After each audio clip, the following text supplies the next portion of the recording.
안녕하세요. 이번 시간에는 아담 타락 원죄 이 책의 7장의 내용을 같이 살펴보겠습니다. 내용은 웨슬리 신학에서의 원죄론이 되겠습니다. 웨슬리는 원죄론을 어떻게 이해했고, 그리고 웨슬리의 다른 학자들, 그리고 현재까지 오기까지 어떻게 이해되어 왔는지를 살펴보겠습니다. 이 7장의 저자는 토머스 맥콜이라고 하는 분입니다.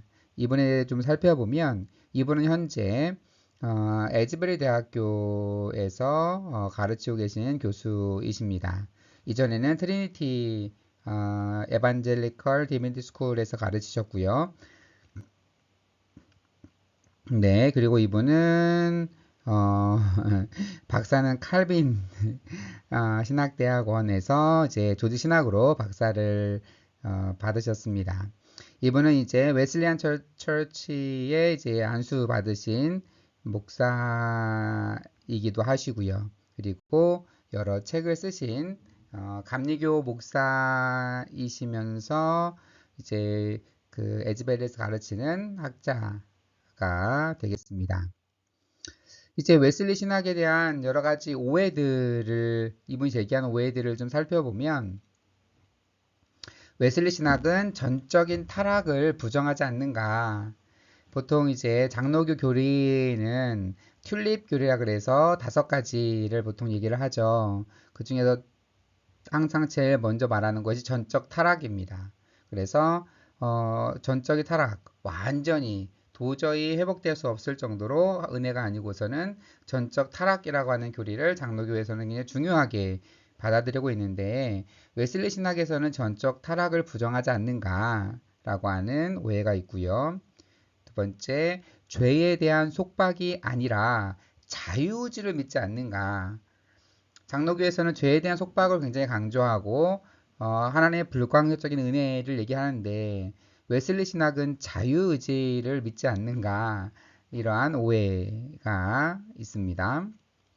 또한 이제 그 웨슬리 신학자들은 아우구스티누스주의자가 아니라 펠라기우스주의자 혹은 반펠라기우스, 세미 펠라기우스주의자가 아닌가라고 하는 이러한 오해들이 있습니다.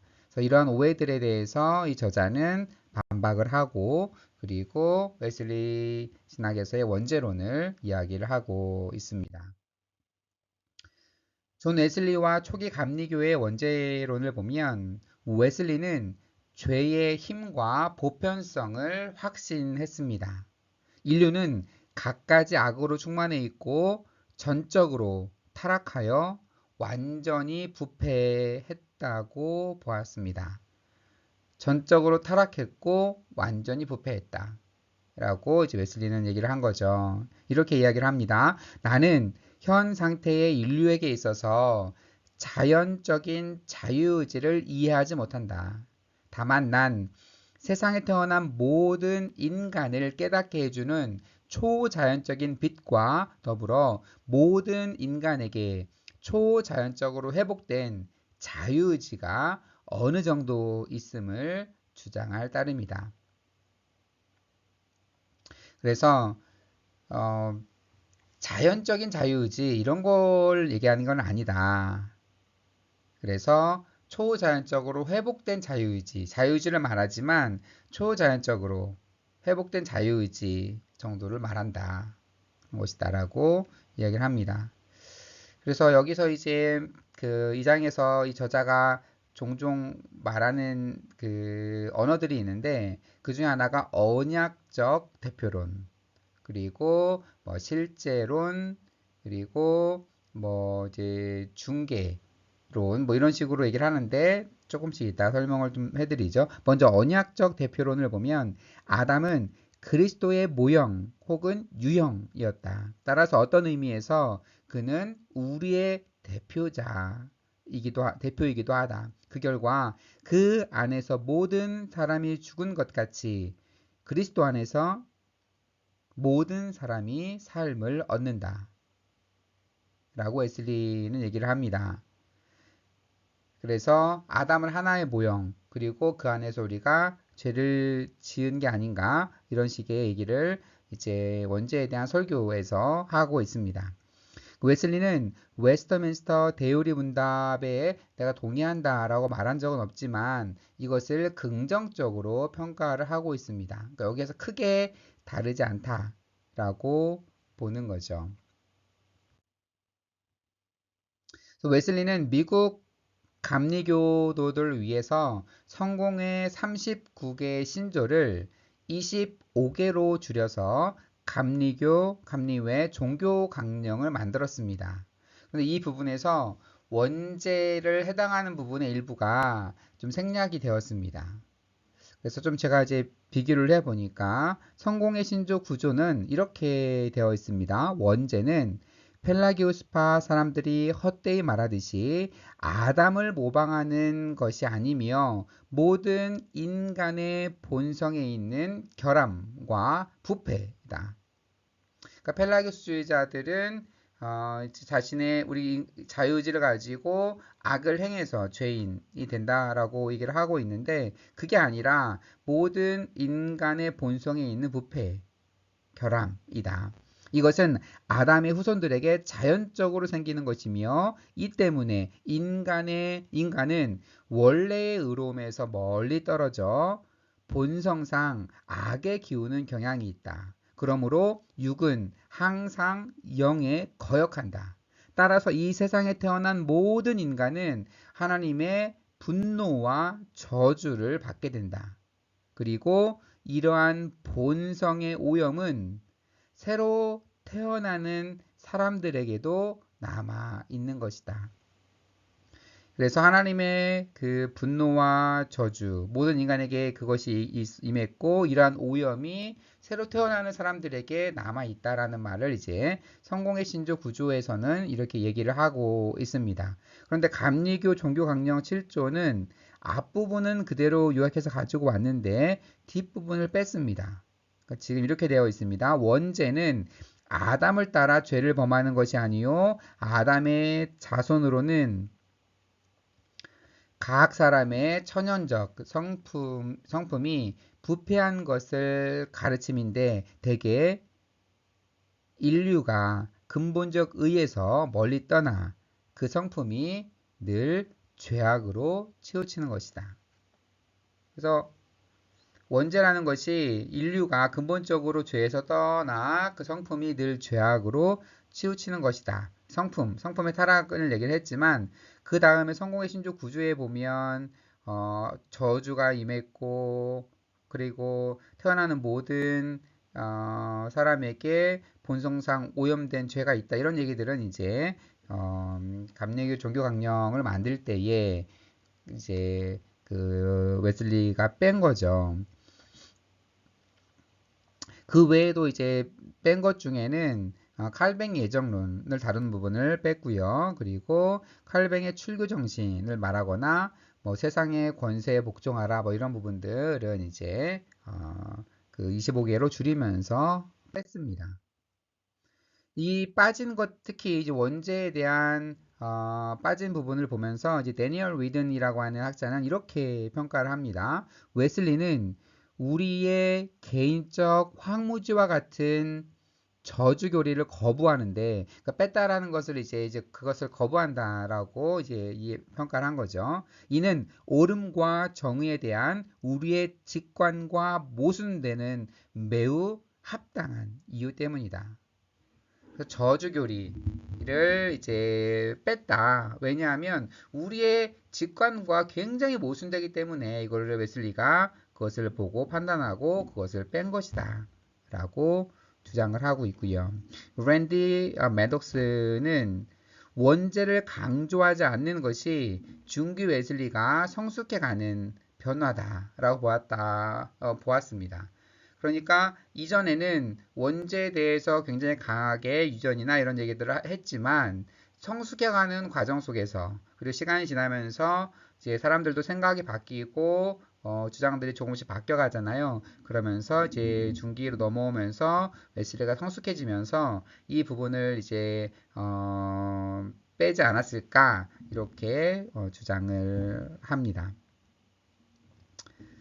근데 저자는 이 책의 저자는 이제 맥콜이죠. 저자는 그 2조 그 감리교 종교 강령의 2조의 2는 사람의 원죄만 위할 뿐 아니라 범죄한 것까지 위함이니다라고 하는 그 부분을 근거로 원죄 이를 언급한다. 근거로 웨슬리는 인류가 원죄를 가진다는 것을 변함없이 믿었다. 그러니까 종교 강령을 줄이면서 그 하나님의 저주 심판 이 부분을 좀 빼긴 했지만 여전히 원죄에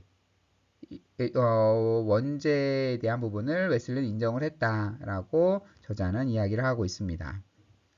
웨슬리는 1765년에 존 뉴턴에게 보낸 편지에서도 죄론에 대해서 자신은 이제 깔벤과는 한치도 어긋남이 없다라고 이제 이야기를 한 부분이 있습니다. 그래서 다른 뭐 예정론이나 이런 부분들은 뭐 웨슬리가 강하게 비판을 하죠. 특히 이중 예정 같은 거 강하게 비판을 하지만 죄에 대한 부분에서만큼은 칼벤과 자기는 하나도 틀린 게 없다. 이제 이런 얘기를 한 것을 이제 볼 수 있습니다. 그렇다면 존 웨슬리는 웨슬리에 대한 평가는 이제 엇갈려 있는 거죠.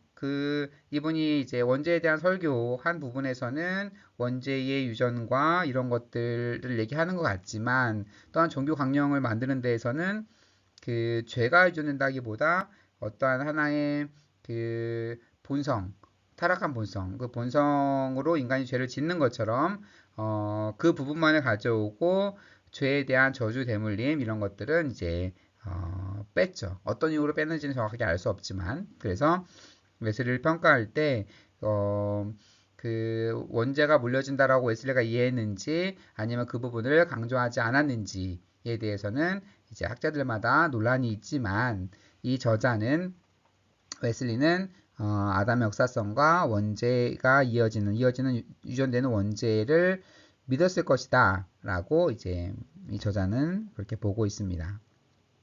이제 리처드 와스는 이제 신학 강요라고 하는 책을 썼는데 이 책은 미국 감리교회의 독보적인 교과서의 역할을 했다고 평가됩니다.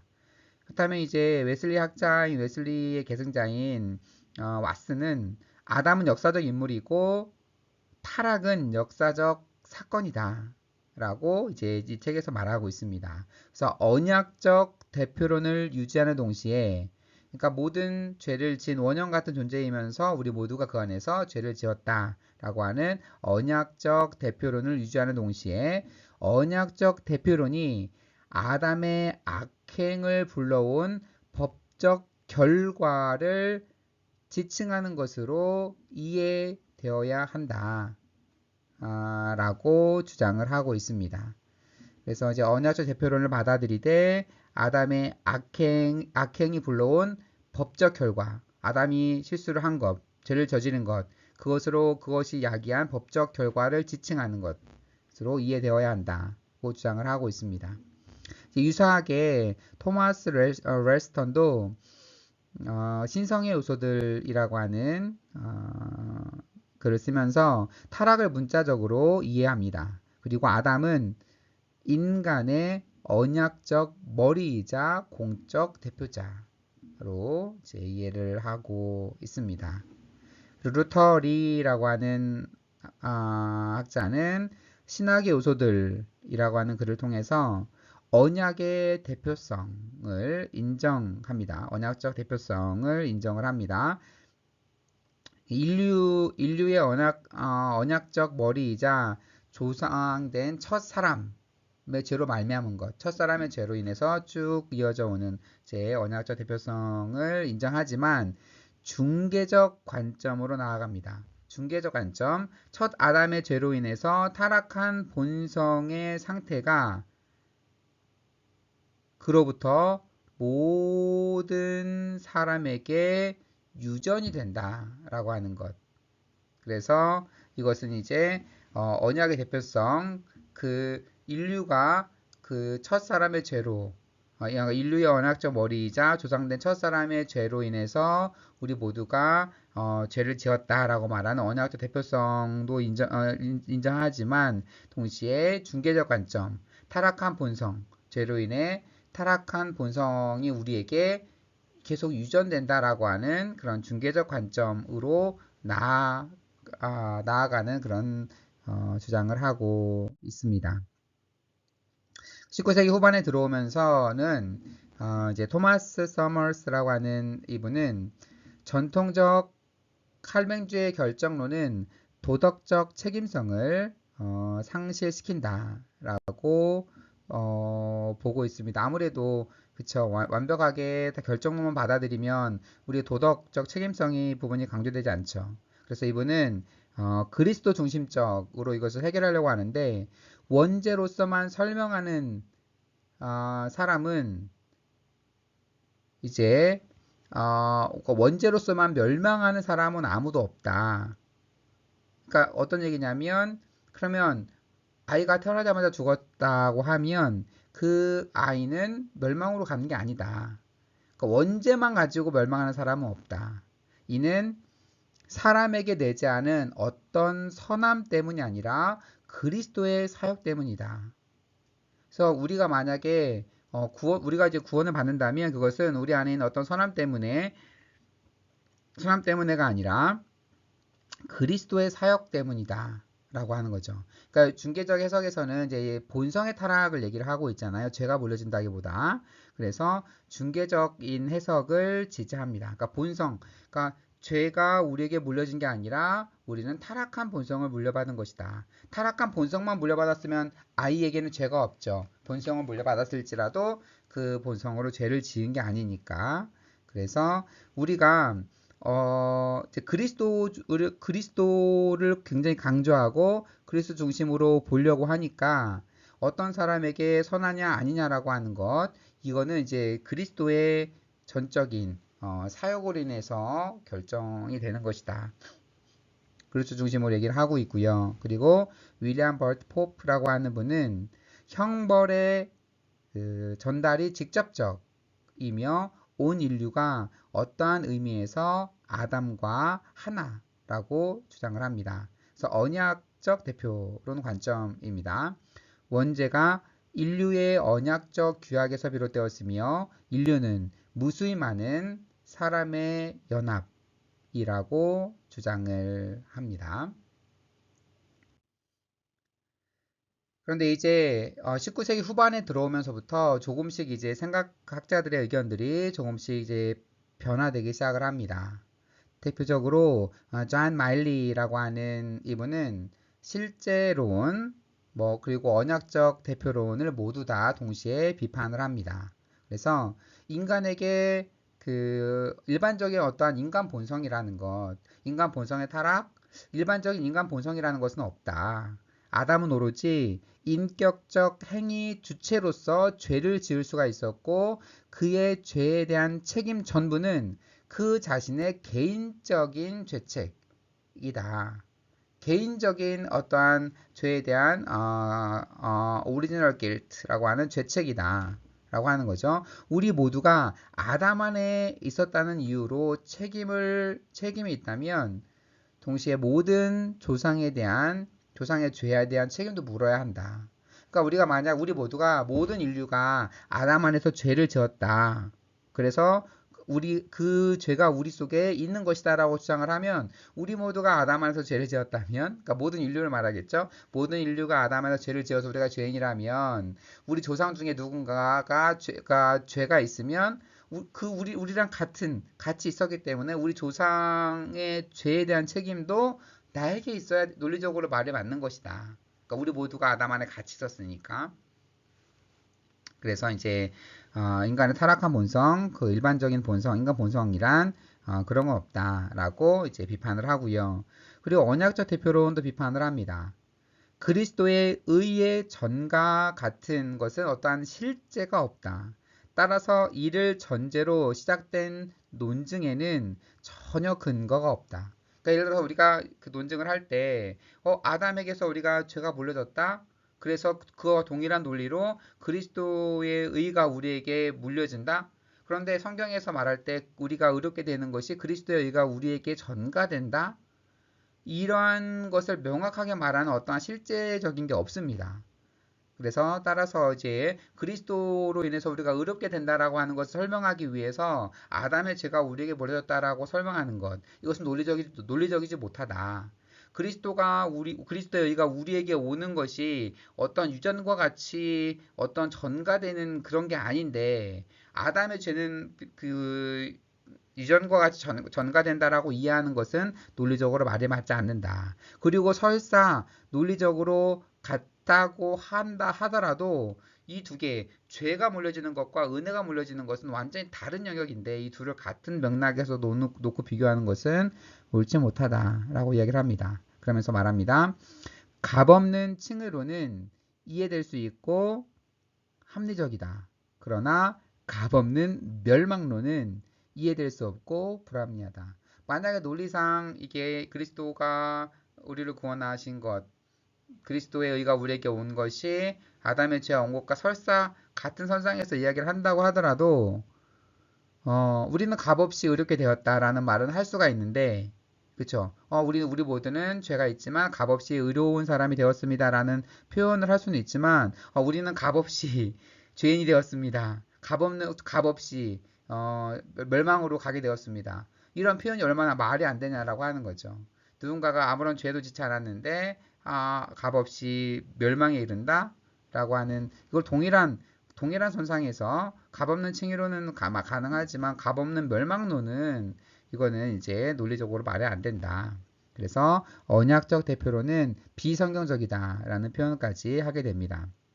그리고 전가된 죄는 그들이 가진 결점에 대한 근거가 될 수 없다. 그러니까 내가 죄를 진 게 아니라 죄가 전가가 되었다. 그런데 전가가 되었을 뿐인데 내 결점에 대한 근거가 바로 전가된 죄 때문이다 라고 말하는 것은 말이 안 된다 라고 주장을 합니다. 조금 이제 많이 이해가 좀 바뀌어가고 있죠. 이제 감리 전통에서 있다가 고전의 그 19세기 전반까지만 해도 이제 죄가 물려진다라고 하는 것들이나 이런 것들에 대해서 크게 칼빈과 크게 다를 바가 없이 받아들여 오다가 이제 조금씩 이제 논리성과 이런 걸 가지고 성경을 좀 제대로 또 다시 보려고 하는 그런 시도들이 이제 일어나고 있는 거죠. 그리고 마일리는 이제 펠라기우스주의도 비판합니다.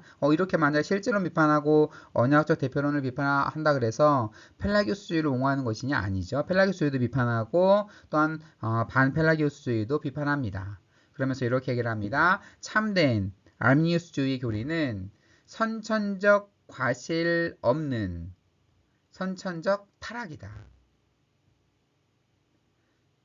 기원적 부패로서의 원죄이며 원죄 책으로서의 원죄는 부정한다. 그래서 어떠한 부패의 기원을 가진, 그러니까 우리가 인간이 타락할 때 인간의 타락에 대한 하나의 기원으로서의 원죄를 얘기할 수 있지만 어떠한 그 오리지널, 어떠한 그 죄, 어떠한 그러한 죄로서 어떠한 특정한 죄가 이어지는 그러한 원죄로서는 이제 받아들일 수 없다.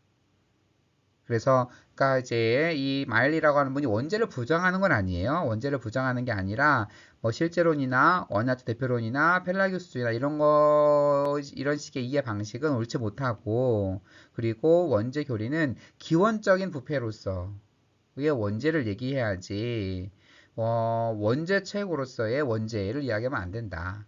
라고 하는 그런 의미에서 원죄를 이제 받아들이고 있습니다. 그렇다면 20세기와 그 이후로 넘어오면서는 조금 더 이제 그 의미가 많이 바뀌어 가겠죠. 그래서 20세기에 들어오면서부터는 전통적인 원죄론의 주요 요소들을 이제 폐기하려고 하는 경향이 거세지게 됩니다.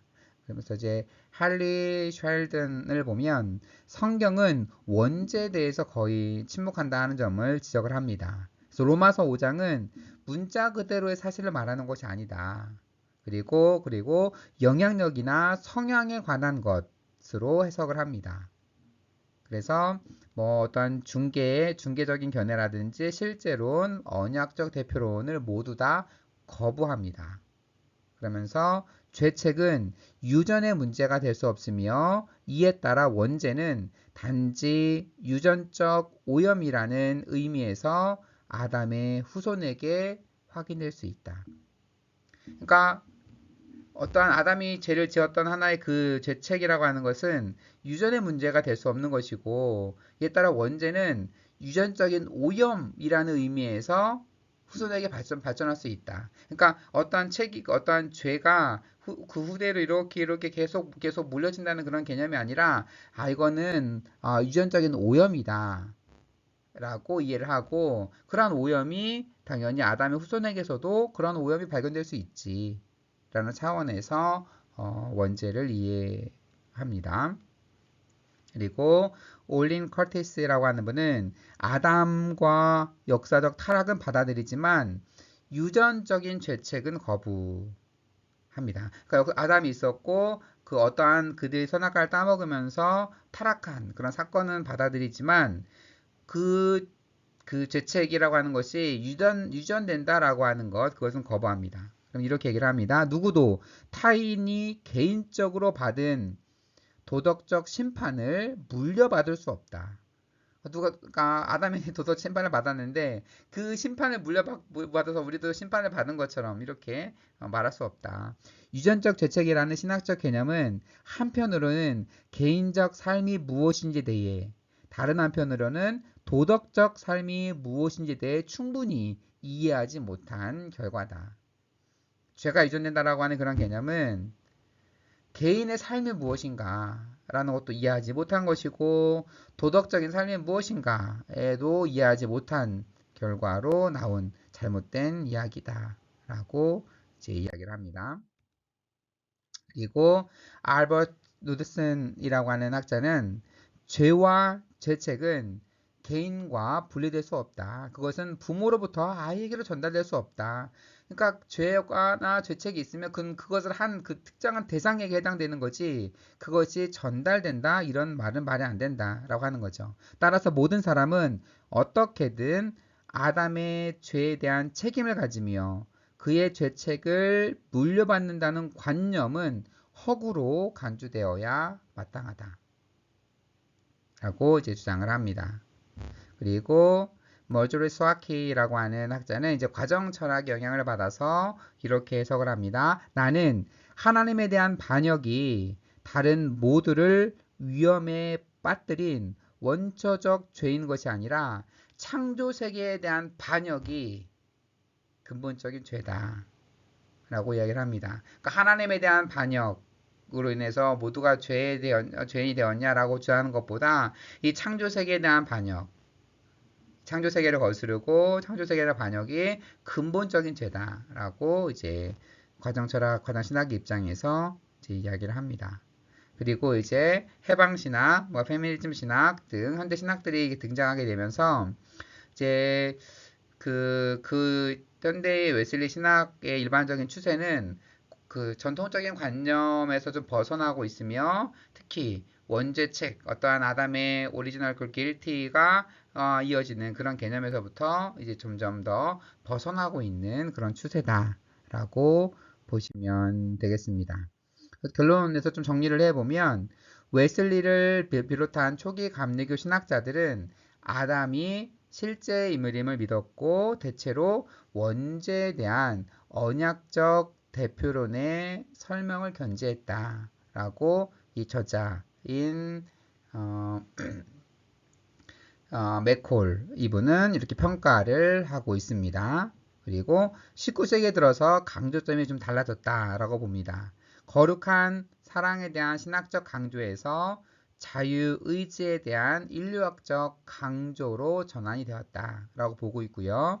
마일리의 작업, 그러니까 마일리가 여러 가지로 이제 다 비판하는 그러면서 이제 그 20세기에 다른 여러 가지 해석들을 좀 보여주고 있죠.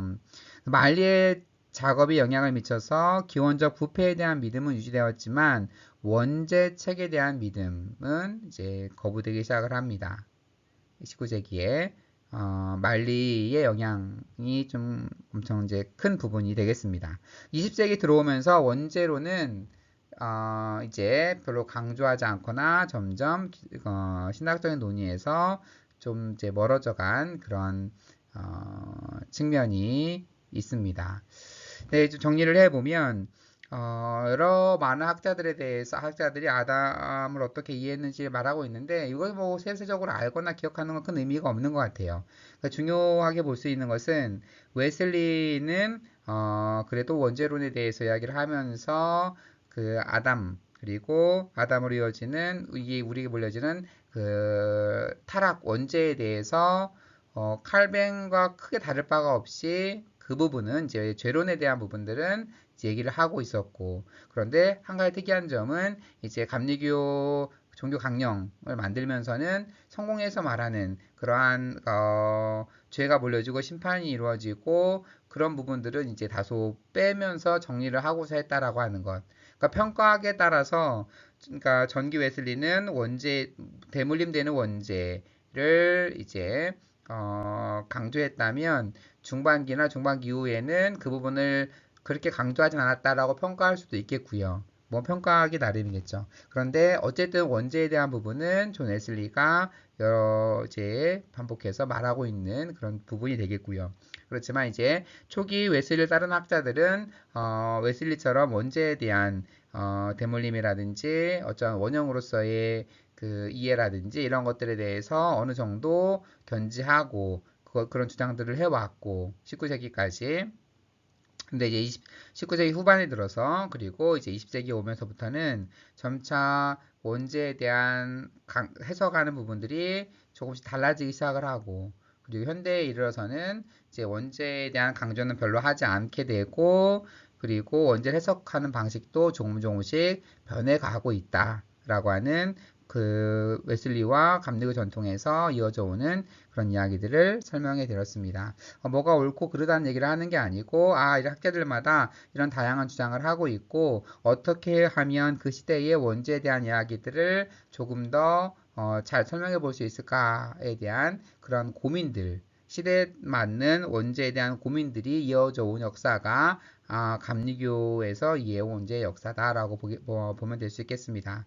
사실 원죄로는 명확하게 교류화된 게 이것이 정통이고 이것은 아니고 이 정통을 받아들여야 되고 하는 그런 게 교단마다 있거나 그러지 않습니다. 삼위일체로는 명확하죠. 모든 교회가 받아들이고 있는 교리인데 원죄에 대해서는 그런 공통적인 교리가 있거나 그러진 않아요. 그래서 다양한 해석들이 존재하고 있는데 감리교는 이렇게 해석해왔고 존 웨슬리는 이렇게 해석했다라는 그 이야기를 이 맥콜이라고 하는 분의 입장에서 이분이 쓰신 글의 입장에서 같이 살펴보았습니다.